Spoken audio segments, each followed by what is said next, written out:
ndiwa bwino Yesu amasamala, ndiwa bwino Yesu amatisunga, ndiwa bwino Yesu amasamala, ndiwa bwino Yesu amatisunga. Thank you, God. Tidza mtamanda ndikumukwezeka pazonse zimene amati chitila. Ndiulandileni okondedwa omvera konse kumene muli. Henry K. Chale mtumiki wanu believer, lero pa 26 August 2025, utumiki wa Nzimai sabutopiki Bwana wa bwino, Bwana upa Mulungu. Mwana Mulungu, kudziko kuno kuli dzanthu dzolemera, dzimabwana dzapa maudindo koma dzoyipa. Believer undivomereza, kuli mabwana ena abwino kugwira nawo ntchito abwino koma dzina dzirombo. Tikuwerenga Luke chapter number 2 verse number 4 ndi verse number 5. Mawu apamwamba, Luke akunkha munda wa Boaz. Verse number 4, ndipo taona Boazi anafuma ku Betelehemu, nati kwa ocheka, Yehova akhale nanu. Nayankha iwo, Yehova akudalitseni. Verse 5, nati Boazi kwa anyamata ace oyang'anira ochekawo, mkazi uyu ngbayani? Oh, hallelujah. Verse 6, loendipitiza 6, ndipo nyamata oyang'anira ochekawo anayankha nati, ndiye mkazi Moabu anabwera ndi Naomi ku dziko la Moabu. Atate, ulemerero, matamando, mayamiko, malambiro zipite kwa inu. Mulungu ndinu wabwino kwambiri, inu ngwamkulukulu, odabwitsa komanso wa ulemerero. Ilemekezeke dzina lanu. Tili pamaso panu, zikomo chifukwa cha lemba imene tawerenga.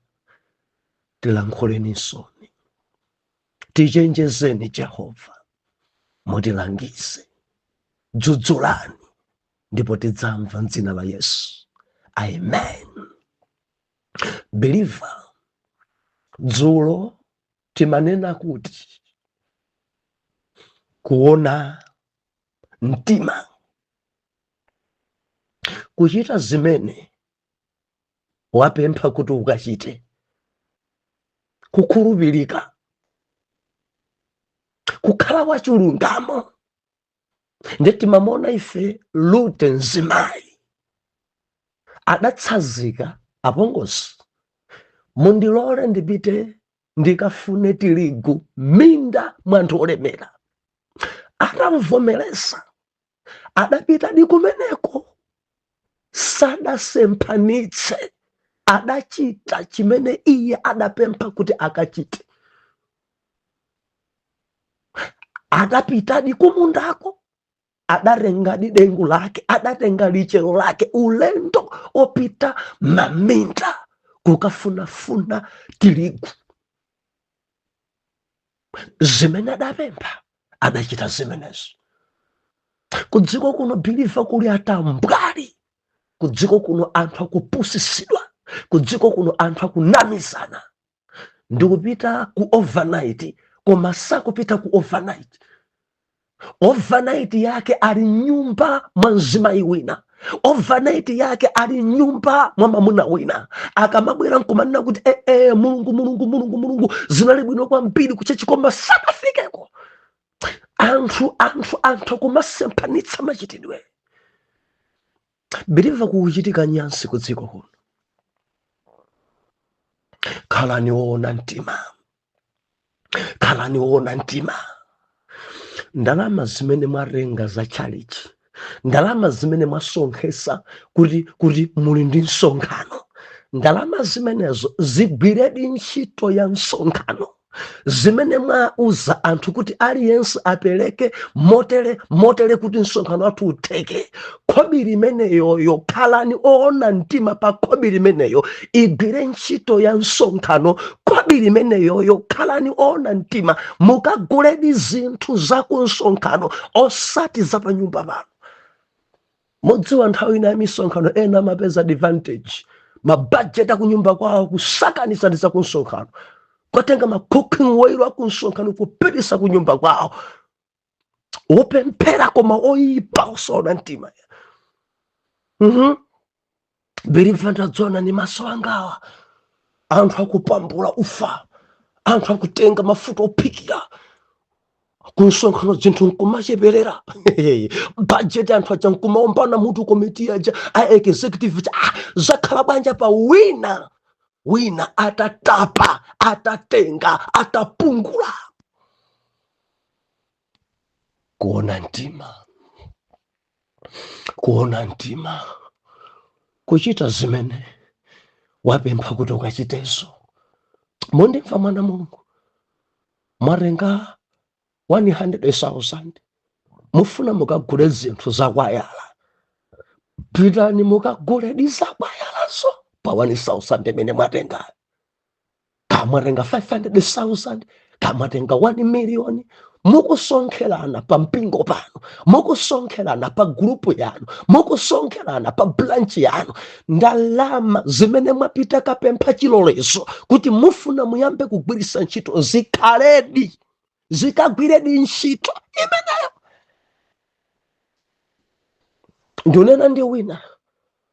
Ndunena ndi wina kundivomereza nzona adi abusa. Ena akadati kwangwanula, bilifa anthu kukwangwanulana. Ena kuwerukira za chalichi zomwezi, ena kuweruka zosonkha zomwezi, ena zimaendera. Ambuya akulankhule, bilifa ambuya akulankhule. Tupembedza Mulungu wabwino, kuona mtima. Ndenzo tinatsindika kuti enano mudapempha ndalama kuti mufuna musamalire gogo, mudansamala gogoyo. Kapena mukuchita bwino chifukwa cha gogoyo. Ana masiyacha muwasamalira, kapena mukuchita bwino chifukwa cha ana masiyo. Biliva kudziko kuno ana masiye amankopakidwa nsima nyenyeswa mmakamwa mwawo kumasakudya. Biliva ndina pano ena ali ndi dzinthu adalemera pana masiye, adalemera maorphanage, ulemera. Amalemba dzima budget kuti mwana aji 30 days, budget yache ikuyang'ana million. Koma zimene mwana akuja kutha kwa mwezi sakumalisa 200,000. Kuona mtima kwavuta, chilungamo chavuta pa dziko, zinthu sizikuyenda pa dziko. Khalani woona mtima. Mukamanena kuti mukupita kumudzi, mudzipita di kumudzi. Khalani woona mtima, chifukwa mafoni wati kwakwidzinga anthu akuyimba kumudzi kuwafika akuti sadafike. Ulendo oti anthu amanguyenda maola 3 eni driving. Akakhala panjinga enda 6 hours. Koma anthu kuyimba bwanja afika sanafike. Mpaka na masiku 3 sanafike. ali kuti kudziko kuno kuona mtima kukufura. Amakapempha chilolezo kuti akapanga zakuti, koma akanyamuka akavomerezedwa amakachita zina. Ndi chimene tudzoti akambirana. Anthu kubwera ndikupita kumaliro kosafikako. Anthu kubwera pompano ndikupita kunsika kosafikako. Anthu kubwera ndikukaona abale kumudza kuti adwala konkosafika kufunso nkumati munali kuti mmakapangako chani. Mabanja ambiri aunongeka chifukwa cha utambwalo umenewu.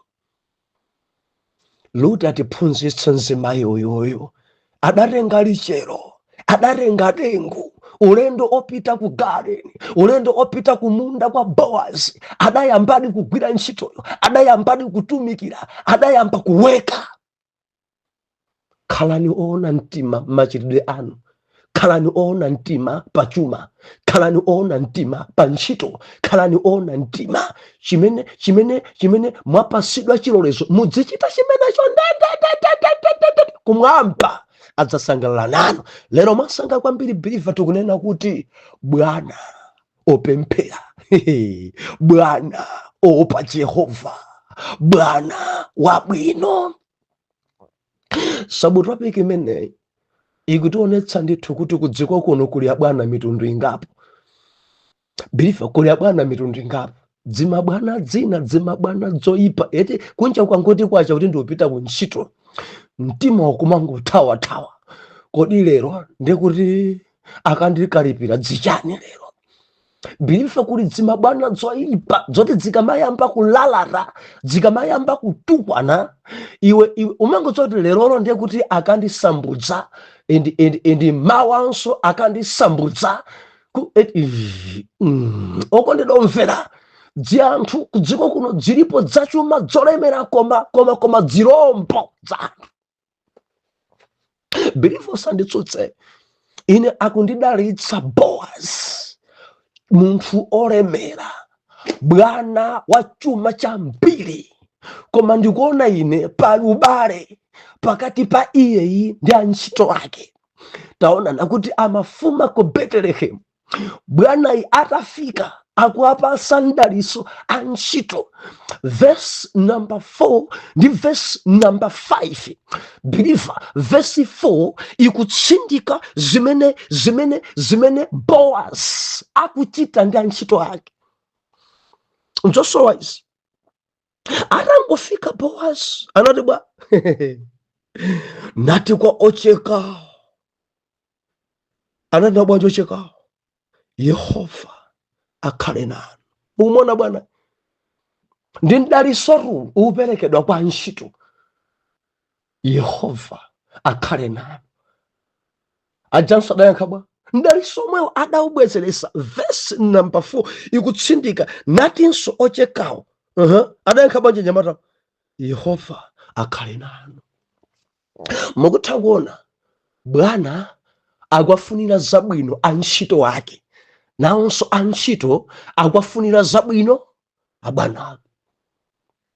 Mukamakhala bwino ndi anthu, ndimafuna ndilankhule ndi inu mabwana amene muli ndi kakhobiri, mabwana amene mudalemba anzanu ntchito, mabwana amene pa nyumba panu pali wantchito.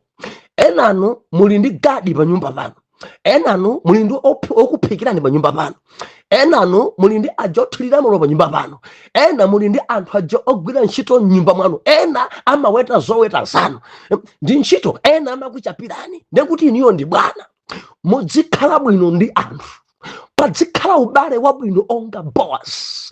Antchito akamakuonana samachite kunjenjemera, antchito akamakuonana samachite kuthawa, antchito akamakuonani adzikondwera kuyandikira chifupi ndi bwana wawo.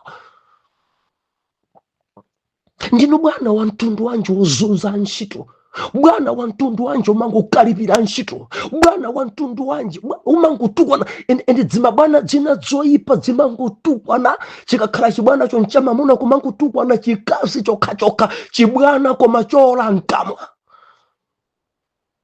Ndinu mzimayi wa mtundu wanji.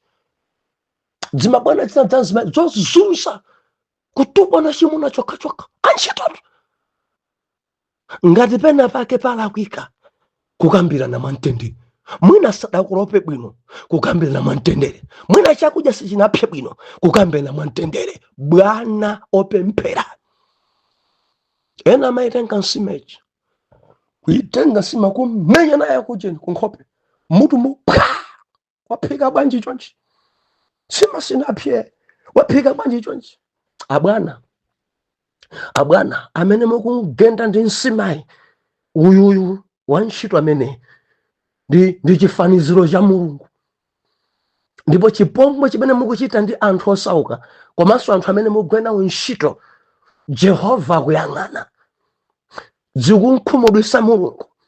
Ndikunena ndi inu mabwana, ngati muli ndi antchito pa nyumba pano, kaya alipo awiri kaya alipo atatu, ena muli ndi antchito ambiri kumaminda kwanu, muli ndi mafamu, mamega famu, ena muli ndi makampani. Ndikunena ndi anthu amene muli ndi makampani, kani makampani omangamanga, kani makampani otani, makampani amene inuyo mukhale bwana wabwino onga Boaz. Arangofika Boaz akwadalitsa nyamata, Jehova akudalitseni, Jehova akhale nanu, kumwamba kukupembeni. Akunenedwa zimenezi, akulankhula zimenezi ndi Boaz kwa anyamata ake, antchito ake wochekawo. Baibulo nakuti nawonso anyamata adayankha kuti Bwana Mulungu akhale nanu, Mulungu akutsogolereni. Ndi njira ina antchito awa ankapempherera bwana wawo ndi cholinga chakuti bwanayo asafe. Ukakhala chibwana choyipa, antchito amakhoza kupemphera kuti Ambuye ngati nkotheka bwana wa Mulungu atengeni abwanawo atsogole.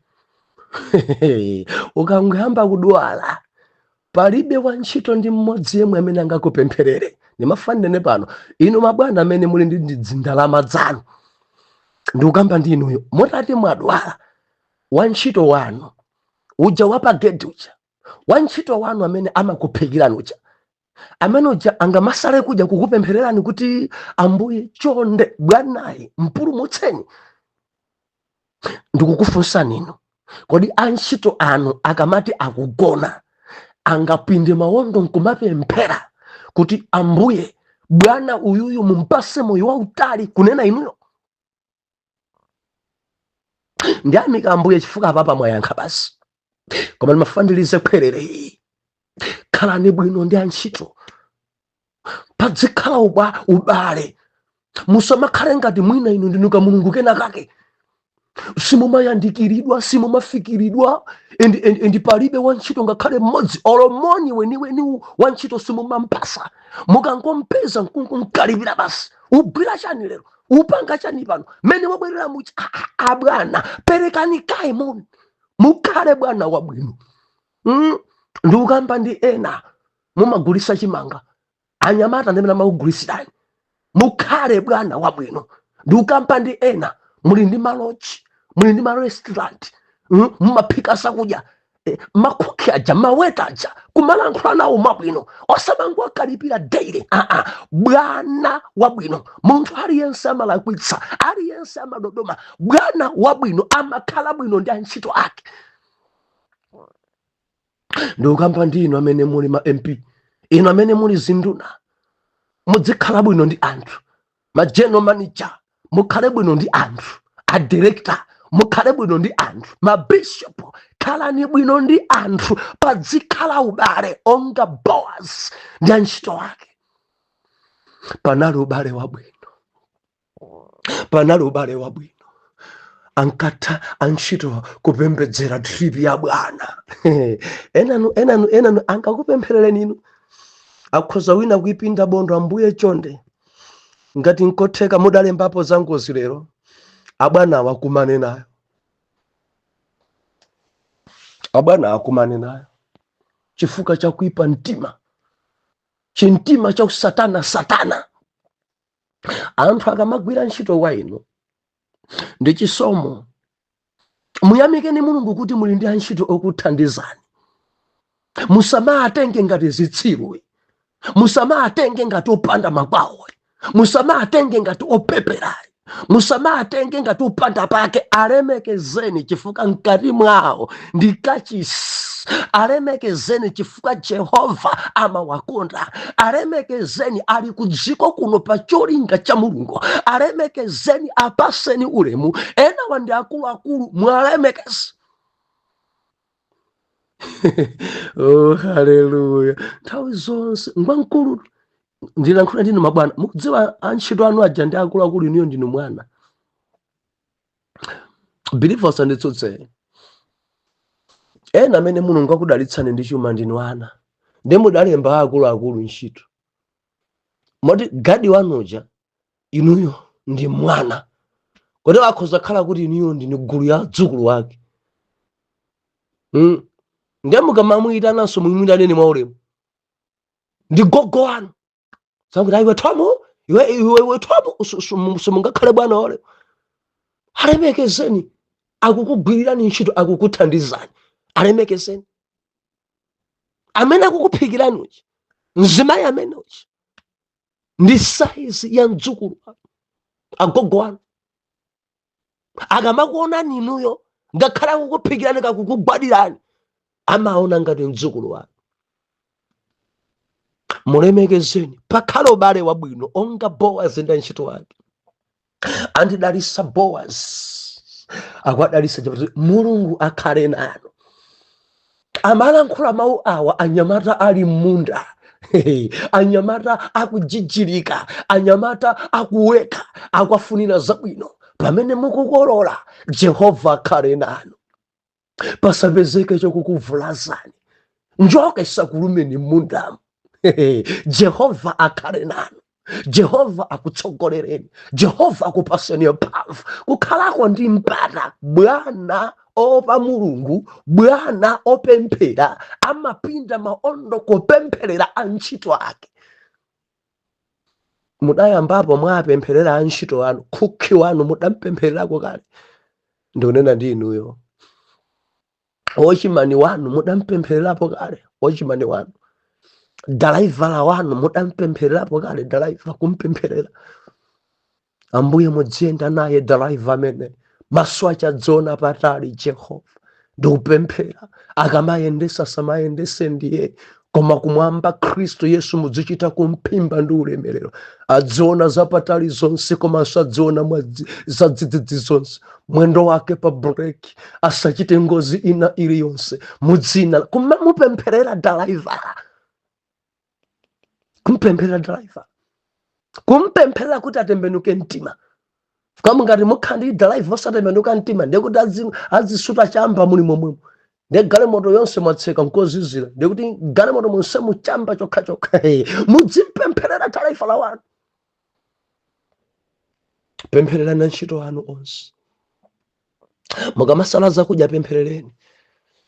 Bwana wabwino, bwana opa Jehova, amafunira antchito ake kuti atukuke. Mudzodzi mabwana dzina wa ntchito kungovala bwino kupisira pompo chintima opweteka. Shati mene waigula kuti, trouser mene waigula kuti, nsapato ndio dula imene waitenga kuti. Bwana mpaka na kukhumula fati wa ntchito avala bwino. Ndinu chibwana cha mtundu wanji. Ongofuna ntchito na dzingoneka amansanza. Ndinu bwana wa mtundu wanji. Ongofuna antchito wanu azikhala amusi pachuma. Ndaonapo ine chibwana china chake. Nkulamene adali woipa. Wantchito abwera. Kuntchito adali driver amene. Abwera kuntchito. Apisira bwino. Sapato ache bwino zadongosoja decent jacket ache pampo pa ma driver. Kungufika kumpanda kwa bwana, malo mompatsa makiyo kuti tapita kwa kuti adampasa khasu. Ati tabwera tikumbire bini. Khasu manja tikumba apa. Ukumbe apa, dzenje ipambane mbondo mwako. Kubiniko bini ilipo kale abwino koma dampasa chochita ukumbe apa. Muganiza bwa khasu piki ili pamenepo. akumbe apambane mchuno mwake, apambane mbondo mwake. Ananena mbondo trouser je ikhalanso yoyera, shirt imene apisileja ikhalanso yabwino.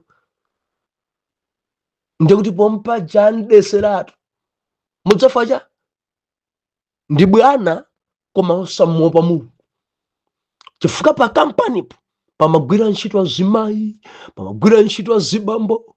Ndi mmene nyamatayo adabwerera dalaivala nanga sinchosopa Mulungu, akuona ngati akazi onse ndikuti azisilira dalaivalayo, chibwana choyipa. Ndi adamkumbisa dzenje pamene ntchito yake siyokumba dzenje, adandesa nyamata mpaka na sheti dada, chibwana choyipa. Ndikupempheni musakhale ngati bwana amene. Mundifa mwana mu, musakhale ngati bwana amene. Haleluya. Khalani bwana wabwino, ochezeka ndi antchito. Ukhala nawo ubale wabwino, kumacheza ulo nkumaseka, nkumakambena zinkhani ndi antchito osati panokha. Ena khala ndi paekha pampondo pache ngati apo, ngati kamfumu kena kake. Kucheza ndi anthu ayi, kukamba ndi anthu ayi, basi ndine bwana. Nthawi zonse serious, nthawi zonse kunkhopeku onga ngati ambana ndi munthu. Alibe samwerera munthu, adakuzani ndani? Bwana oyipa wazwandazwanda, tamakhalani bwino ndi antchito. Bowazi anati, Mulungu akudalitseni anyamata anga, Mulungu achite nanu. Nawonso antchito anati, abwana kumwamba Mulungu akudalitseni. Mukutha kwano balo menewo andidzimatheka zimenezi. Ukakhala bwana wabwino munifana Mulungu. And verse 5 tinawerenga nanena kuti Bowazi anati, Bowazi kwa nyamata oyang'anira anzake kuti mkazi uyu mbayani. Adafunsa chifukwa Bowazi akuti muno simumabwera mzimayi. Ndidalemba anyamata okhaokha. Ndi adamfunsa kapitawo oyang'anira ochekawo. Sakuchita phuma kafunsa nyamata wamba kuti ampezere chifukwa kapitawo. Mudziwa nthawi zina bwana amakhoza kuona cholakwika, kumati afunse kapitawo wake, amakafunsa wang'ono. Iwe uyu mtsikana ali munoyi akutani? Ndiye ujayankha bwanji ati mwafunse akapita wathu, mwafunsa manager ndi amene akudzwana ndi mtsikana. Nkhani sikula imene. Bowazi pokhala bwana wabwino sadafune kuti nkhani ipite kwa anyamata ocheka onse. Adalankhula ndi mtsogoleri wa ocheka, adalankhula ndi bwana wawo, adamwika ekha kuti ukhale leader oyang'anira ochekawa, kuyang'anira okololawa. Now Bowazi adakafunsa iyeyo, sadanumpe sitepe, adakafunsa iyeyo, kodi mkazi uyu ali munda mwangayi mbayani? Achokera kuti bwana uja kapita uja adamuyankha bwana wake, akumuwuza kuti uyuyo ndi mzimayi amene achokera ku Mowabu. Mzimayi ameneyi abwera ndi m'bale wathu Naomi. Mzimayi ameneyi Bible nena kuti pokhala bwana wabwino sadakalipe, sadalalate, sadanyoze lute. Adangolemekeza zimene kapita wocheka adavomereza. Mukayiwerenga nkhani mpaka na adalangiza nyamata musankhudzei ameneyi. Bilive tikupita kumeneko. Bwana wabwino sakufuna kudzionesera kwa lute kuti aoneke ubwana ndi kwamba kwakalipira nyamata. Bwanji simudayambe kundiuza kale, bwanji mukulola. Ndi lamulo kale endi nzodziwika kale kuti mbumba ya Chiyuda ikamakolola imasiyako malaini ena. Dzona kulonjezani kuti vesi ja ndiyiwerengebe mtsogolo muno vesi imene, chifukwa nzolembedwa. Haleluya, nzolembedwa. Akamakolola sakolola ngati asenayi. ndipo akamakolocho amadzati osauka adzibwera mbuyo mwathu, amasiya adzibwera mbuyo mwathu kudzatolesa kunkha, adzibwera kudzafuna chakudya munda muno. Endi Bowazi sakukalipa chifukwa nchikhalidwe chawo. Bowazi sakukalipa chifukwa nchimene akuyenera kuchita opemphera. Bwana wabwino, Bwana wabwino adalankhula ndi kapitawo wake, adamva zimene kapitawo wanena. Bwana wabwino adalankhula ndi lidala atafotokoza, Bwana adakhutitsidwa.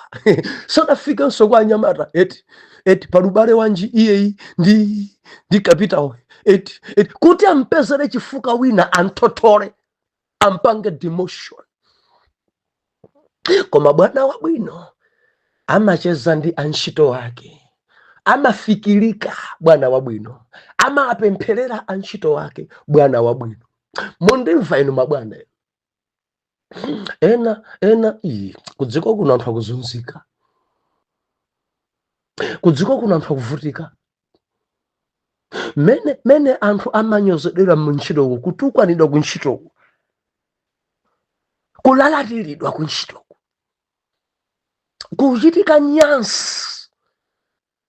Bwana nthawi zonse kukamwa kuthovu, malovu kumangokalipa, kumangotukwana, kumangolalata. Wantchito wina aliyense nje ni mafandi nene ndinu akazi amabwana, polani mitima, khalani akhalidwe, kunyoza antchito, kulalatira antchito. Mayi Bwana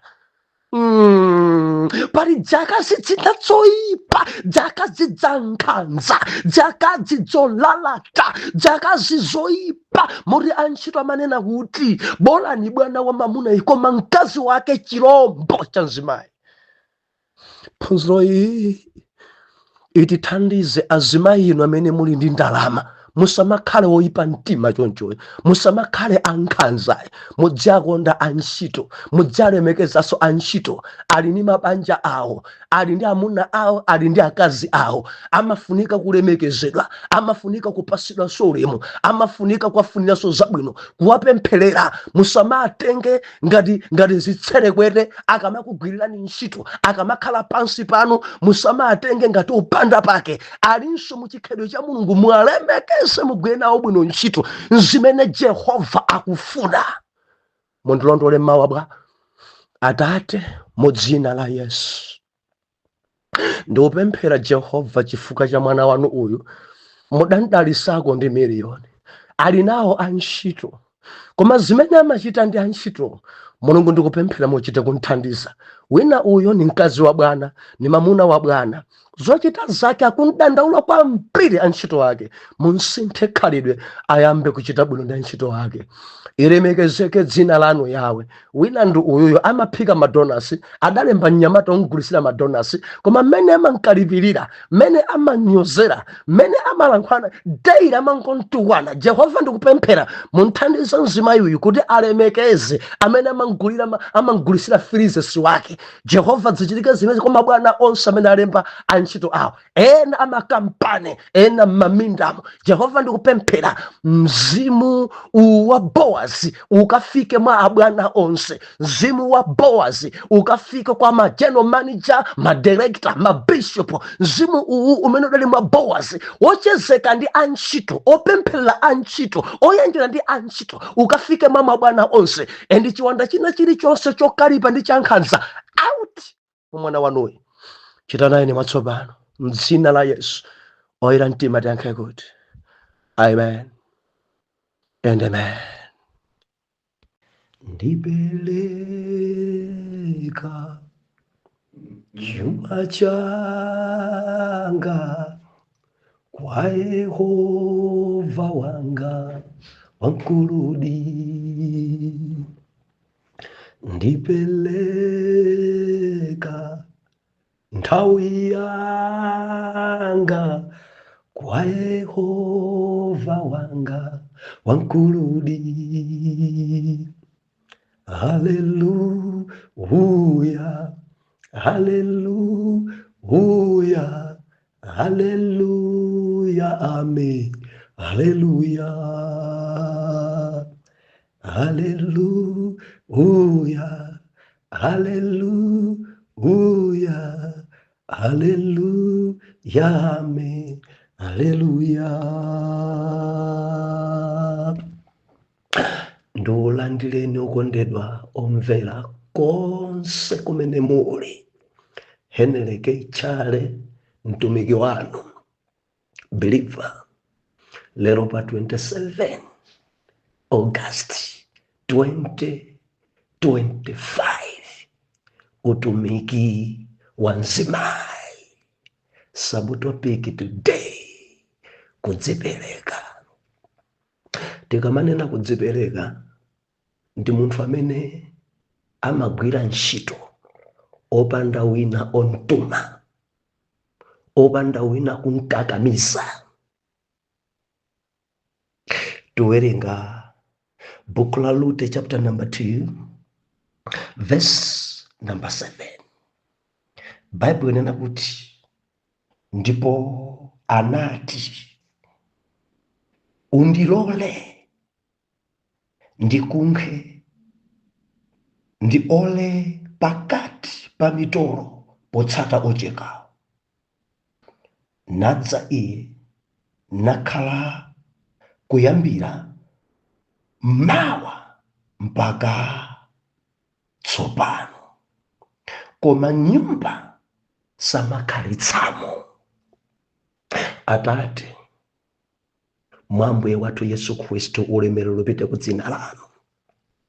Tilinso pamaso panu, mutilankhule Mulungu, mutiphunzitse, dzudzulani, ndipo tidzamva m'dzina la Yesu. Amen. Mzuzu muli bwanji?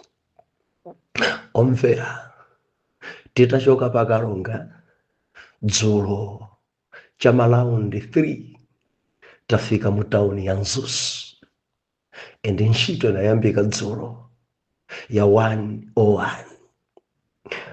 Amene mukufuna kukumana nafe tili pa Mphatso Lodge, ndipo tili pano dzulo ndi lero, mawa ndi Lilongwe.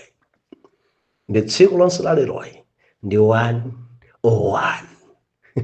Mukangofika imbani foni kuti ndili pa mphatso pano, tikhoza kuona makamaka enu amene muli pano pa Nzuzu. Haleluya.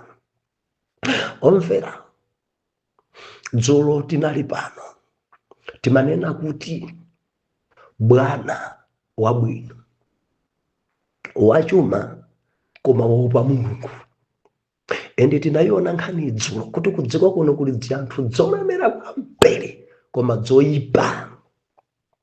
Mundikhulukira voice tili ku lodge, ndi mbali mwina mukagona anthu ambiri pofuna kusasokoneza, ndi mawu adzimveka motsika chonchi, mukhululuka.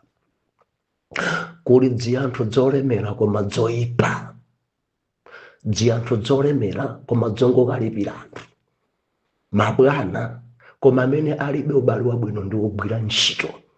Nde ife tiphunzire kwa Bwana Boaz, olemera koma sanali wonyada, olemera wodzichepesa, olemera oyanjana ndi antchito, olemera ofunira antchito ake zabwino. Mkulu uyu andidabwisa kwambiri Boazi. Nkadakonda ine kuti mabwana aku Malawi, mabwana achi Afrika, mabwana amene ali azunguwa akadakhala ngati Boazi.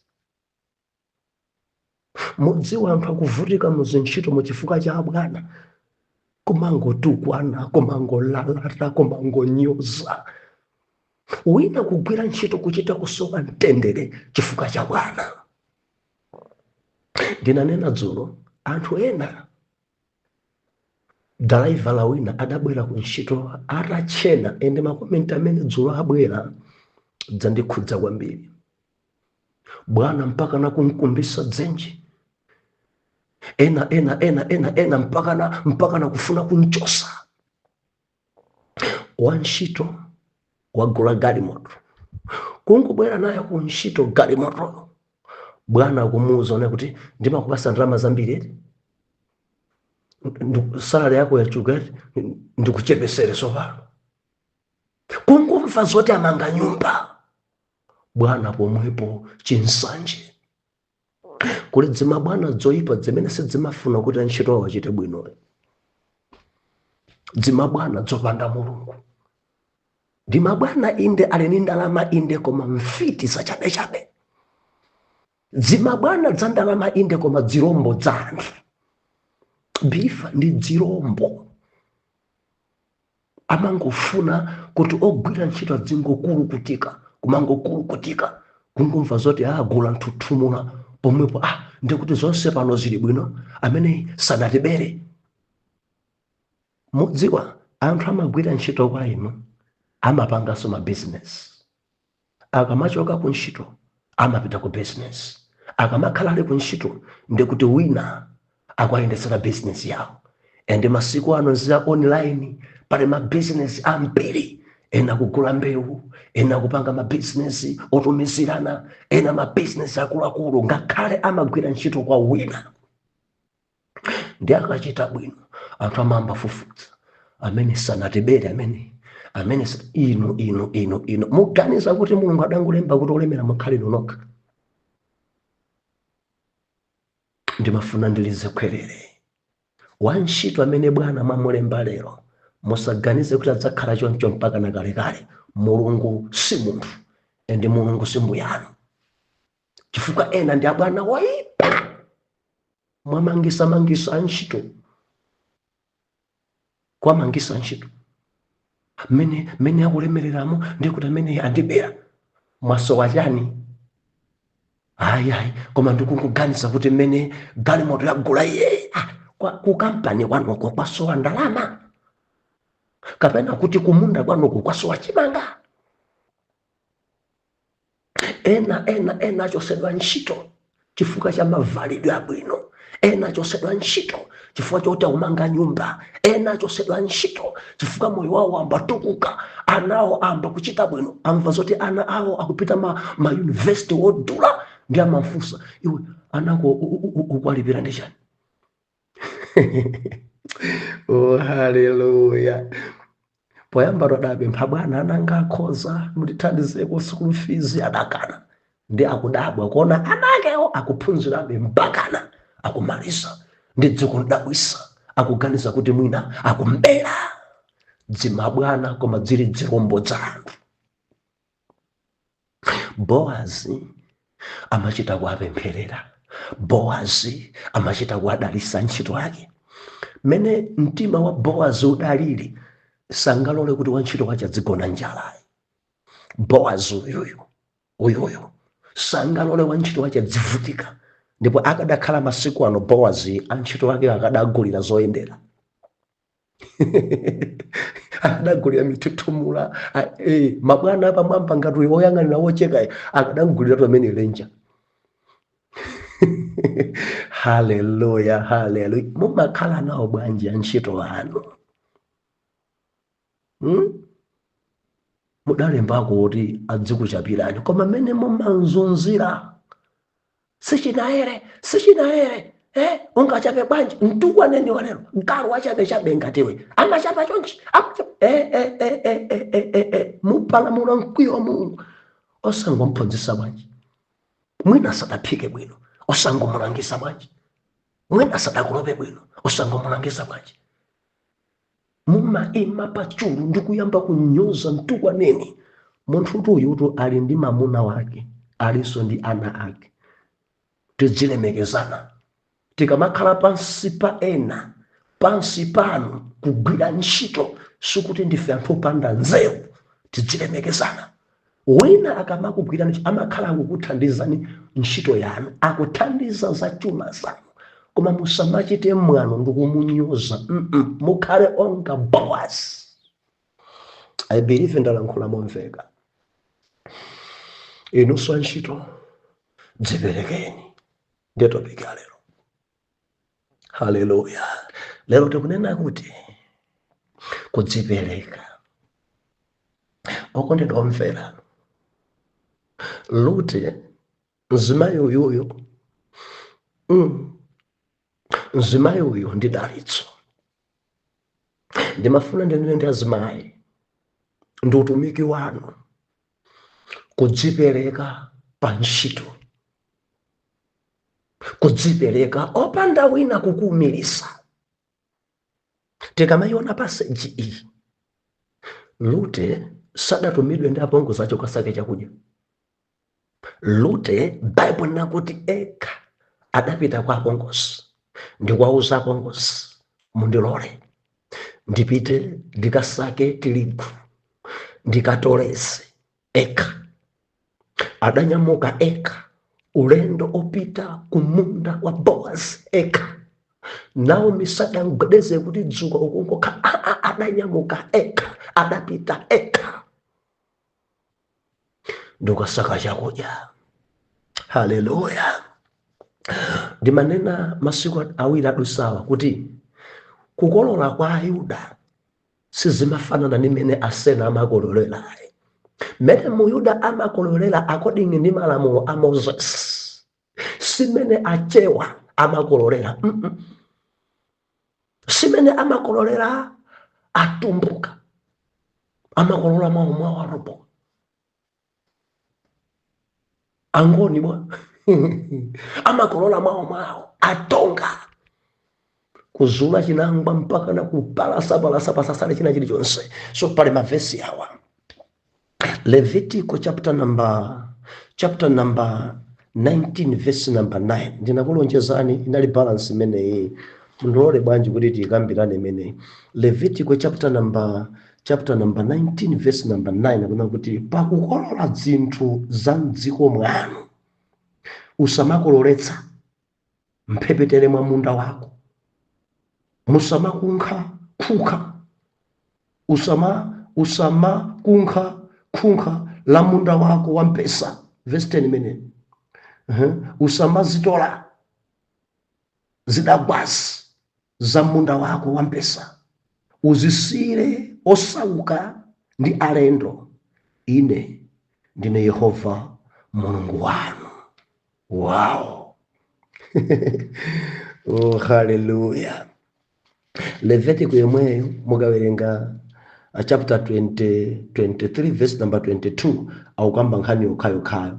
Mukawerenganso Deuteronomy chapter number 24 verse number 19 akukambaso za nkhani yokhayo kuti Muyuda akamakolola dzisi yako zina munda, Bible nakuti akuti zikangoti zagwa usamazitola, uzisire azimayi amasiye, uzisire ana amasiye, uzisire osauka. Ndi chikhalidwe cha mbumba ya Chiyuda. Lero timachita choponda, lero mpaka na kuchita kuyatsa moto munda kuti pasapezeke chotsala. Ndimene lero timakololera.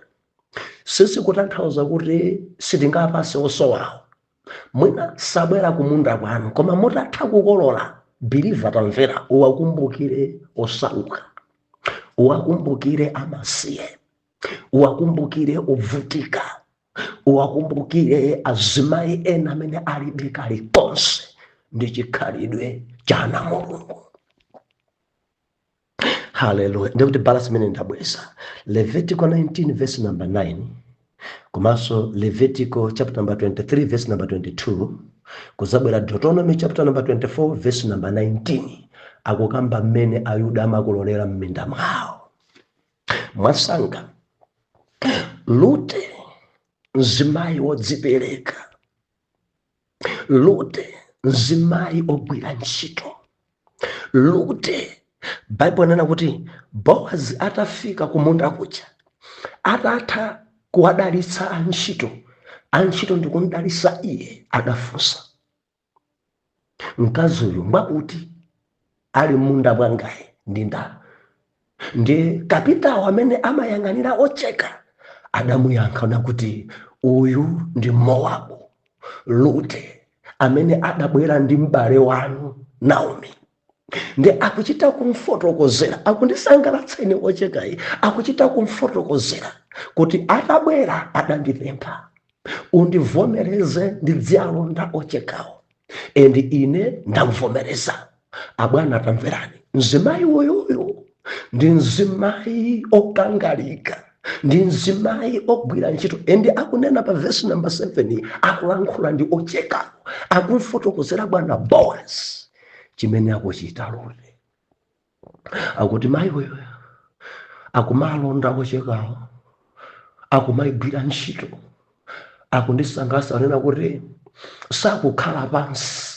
One. Number 2 akuti nyumba sakhalitsa nyumbayi, kukangoti kwacha amapezeka kumunda kuno. Ende ngwabize ndi mzimayi okangalika, ndi mzimayi ogwira ntchito, ende akuchita zimenezi osati mowumirizidwa koma afuna adyese m'bale wake. Kudzipereka.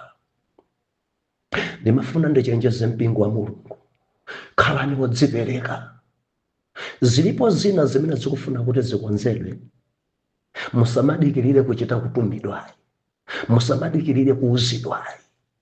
Pali anthu ena ofuna kuthandizidwa, musadikirire kuti mpingo ulengeze. Dzukani ino muthandize.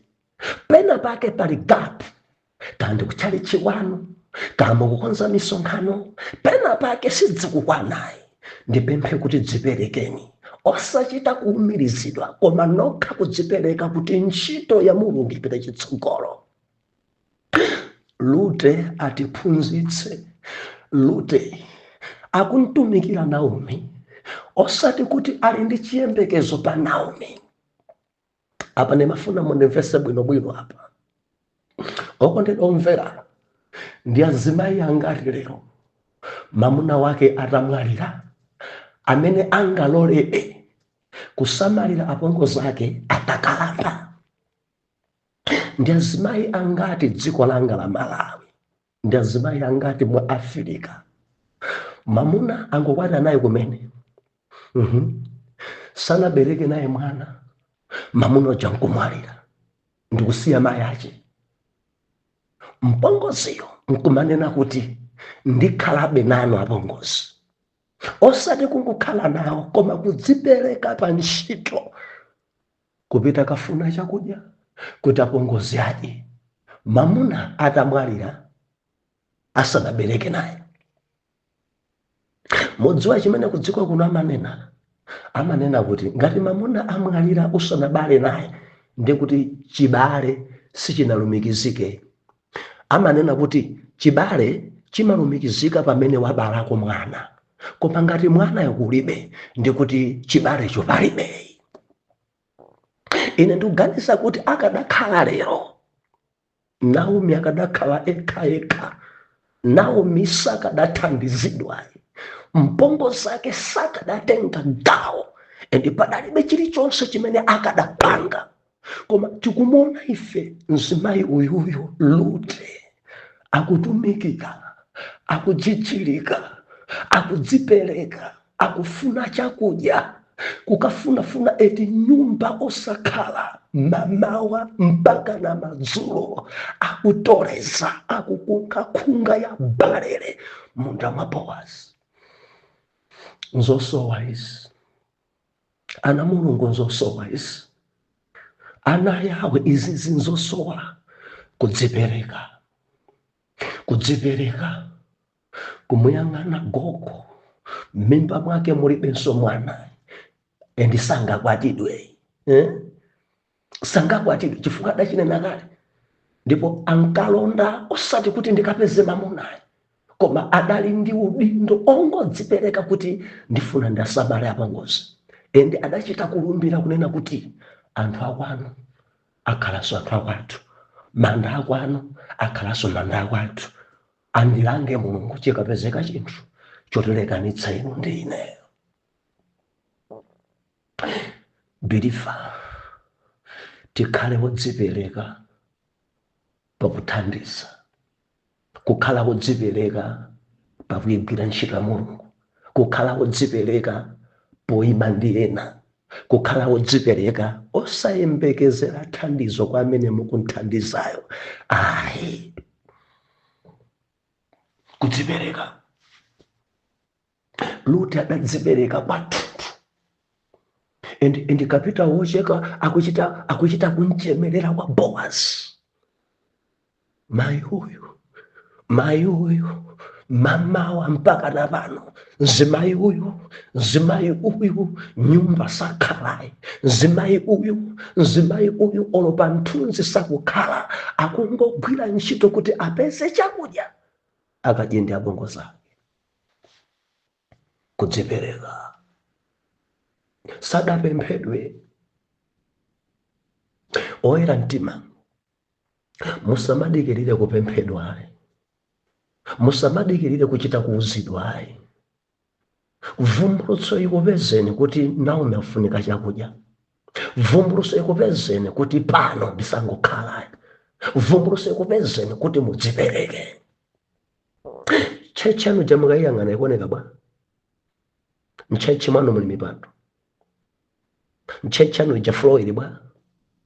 Kudenga kukumaoneka bwanji. Makoma wa amaoneka bwa. Sizofunika kuti muchite kuuzidwa ndi abusa anu. Dzukani, dziperekeni pokonza nyumba ya Mulungu. Dziperekeni. Naomi anu akuoneka bwanji Naomi wanu. Sizofunika kuti akuuzeni Naomi na kuti pita wasake chakudya, no. Dzipereke wekha pa Naomi wako. Kudzipereka. Kudzipereka ndi gawo la ana Mulungu. Tikumuona ife Rute, azimayi, uwu ndi utumiki wanu, ndi gawo lanu. Musamadikire kuchita kuuzidwa. Mwina akula mpingo sakuuzani, ndi utumiki wanu odzipereka ku ntchito ya Mulungu. Ngati azibambo sakunena, dzukani mukangalike, dziperekeni ku ntchito. Ngati ena akhala chete, inuyo mukhale Rute, oti simukugona koma mukudzuka kupita kaigwira ntchito, ende simukukhala chete, muchita china chake kuti Yehova alemekezeke. Ndi gawo la ana Mulungu, ndi gawo la ana Mulungu. Kudzipereka. Kudzipereka. Modziwa ukamachita chinthu modzipereka wekha, umakhala mfulu. Umakhala mfulu. Endi Rute sadali kuvutika mtima. Kukangoti kwacha mamawa uyu apita, abongozi ndikupezani. Uyu apitayo, abongozi ndikupezani. Akamabwera madzulo, akubwera nchakudya, abongozi ndabwera ndi izi, tentigwiritse ntchito. Mamawa uyu apitayo, abongozi ndikupezani. Madzulo uyu abwera mopanda kuvutika mtima, mopanda kuumirizidwa, kuchita ntchito yabwino, kudzipereka ku ntchito ya Mulungu. Dziperekeni mukatumikire mbaliyo, dziperekeni muthandizana masiye. Mudikira kuti wina adzakuwuzeni kuti thandizana mwana masiye. Mukudikira wina kuti uzeni kuti muthandize gogo amene mayandikana na nyumba. Mukudikira wina achite kukulamulira kuti chonde nkhalamba za muchechi munatenti ambe kuzigulira zofunda. Mukudikira wina achite kukuwuzani kuti amayi awa kufunika nsapato. Mukudikira wina achite kukuwuzani kuti Naomi wana kufunika suti. Mukudikira wina achite kukuwuzani kuti iwe. No. Dziperekeni. Ndikulankhula ndi wina. Bilivo samayembekezere guluyi.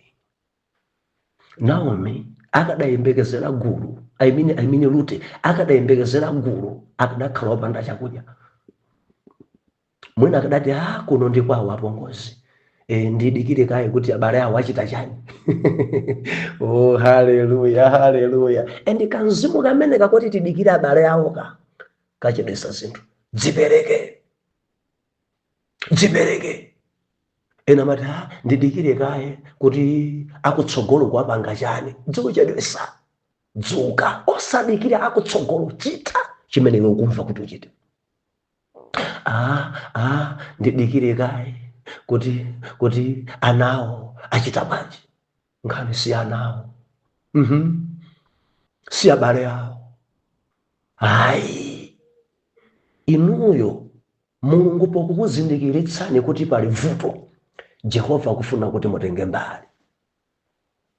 Ende chimene chafika mwa inu sichinafike mwa onse. Ende chimene niyo mwachiona ena sadachione. Chimene mukumva inuyo ena sakumva chonchoyo. Ende chimene mukumva kuti muchite ku ntchito ya Yahwe, chitani. Ndimafuna ndilimbikitse tiye nditikhale odzipereka ku ntchito ya Mulungu.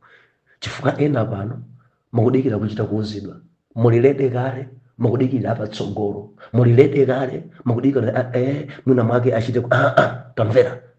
Dzipereke ku ntchito ya Mulungu, dzipereke ku ntchito ya Mulungu. Dzuka ngati Rute, usachite kuuzidwa, usachite kulamulidwa. Pita ukafunefune balele, pita ukakunkhe munda kwa Boazi, pita kumeneko.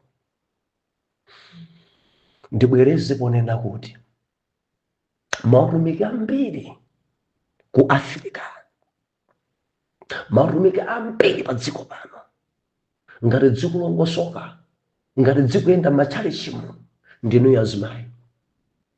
Believe osanditsutse, olo kuchokera mchipangano chakale, azimayi ndi amene akugwedeza zinthu pamalo kuti zidziyaka. Mwana Mulungu sanditsutse, mzimayi akapezeka pamalo sakhala mmulendo, ende ndi utumiki wake osamalira, ndi utumiki wa mzimayi odyesa, utumiki wa mzimayi opereka. Believe ndaona ndi maso anga ine, mzimayi akugula zida, mzimayi akugula keyboard, mzimayi akugula drums, maspika. Ndaona ndi maso anga wa Believer, mzimayi ekha kumanga challenge, ekha challenge, kudzipereka ekha challenge. Maso anga wandaona. Napita kaiona tili pa chilumba, pa Kalonga. Tatenga natu tonse tenti kaone church imene munthu mmodzi anemanga, mzimayi ekha kumanga church. Osati church chamaso kuchokera pansi ya planiso, pansi mpaka na pamwamba, mamiliyoni mzimayi. Sana uzidwe ndi munthu, adachita chodzipereka. Sana muumize wina. Ende titakumana kukalonga pa chilumba pena kuti ndimamva mtendere mu mtima mwanga anthu akamapemphera mchechi imene. Ndimamva kukoma. Ambuye alemekezeke kwambiri. Ndi azimayi angati angadzuke ngati Ruth, ndi azimayi angati amene angadzipereke ngati Ruth, osachita kuuzidwa koma kungodzuka ndi kuigwira ntchito. Dziperekeni pakupemphera, dziperekeni pakusala kudya, dziperekeni pakuthandiza amasiye, dziperekeni pakuthandiza Naomi, dziperekeni ku ntchito ya Mulungu, dziperekeni opanda wina kukuumirizani, ende kumwamba sikudzakhala chete pa inu. Bwanji mundilondole mawa. Atate mu dzina la Yesu, ndikupemphera mwapadera chifukwa cha mwana wanu uyu. Mthandizeni, vumbulutseni mpeza kale kuti akuyenera kudzuka, osati kuchita kuuzidwa ndi ena, koma ekha modzipereka. Ndikupemphera mzimu umene wa Rute wodzipereka pakugwira ntchito, osakhala pansi kujijilika ndi kukangalika kuti apongoza apeze chakudya. Sadauzidwe ndi munthu, koma Mulungu adachiona iye kuti nchoyenera kuti akuyenera kuchita. Ende mtsogoleri wa ocheka adachita kunchemerera pomusa Boazi kuti ndi mzimayi wapadera, ndi mzimayi okangalika, nyumba sakhala amaigwira ntchito, ende Boazi zidamkopa. Mulungu zikomo, mwana wanunso uyu mpange ndi kukhala wodzipereka, asamadikirire kuuzidwa. Mu dzina la Yesu, wina ndi uyu ngodzipereka kale, amaigwira kale ntchito, ende ndi utumiki wake kuthandiza amasiye, kuthandiza zitumiki, amapanga kale. Ndikupemphera kuti asaleke mzimu umene upitirire mwa iye, othandizabe opanda kuumirizidwa, kuti ntchito yanu ipite chitsogolo. Zikomo Yehova chifukwa cha mawu anu amphamvu. Zikomo mwatilankhula ndipo sitili chimodzimodzi, mwa Yesu Khristu oyera mtima tonse tiyankhe kuti amen and amen.